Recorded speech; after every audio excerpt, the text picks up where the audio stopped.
এই স্বার্থের দুনিয়ায় আপনি কাকে আপন করতে চান? আসলে সে আপনার আপন নয়।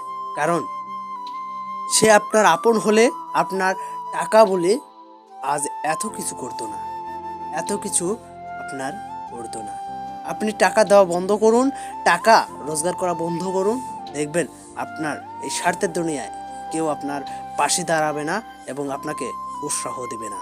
এই স্বার্থের দুনিয়ায় ভালো মানুষ পাওয়া অত্যন্ত খুব কঠিন। কারণ এই ভালো মানুষ অত সহজে পাওয়া যায় না।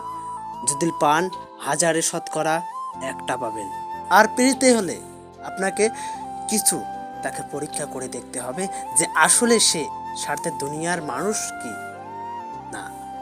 তা কিভাবে আপনি পরীক্ষা করবেন? এমনভাবে পরীক্ষা করতে হবে যেন আপনার কাছে বর্তমানে কানাকুড়ি বা 10 পায়ও নেই। এভাবে পরীক্ষা করতে হবে। তারপরে যদি ওই মানুষটি আপনাকে সৎ এবং নিষ্ঠার সাথে বন্ধুত্ব গ্রহণ করে এবং আপনাকে একটি প্রিয় মানুষ বানায়, বুঝবেন আপনি সত্য এই স্বার্থের দুনিয়ায় সত্য মানুষ পেয়েছেন।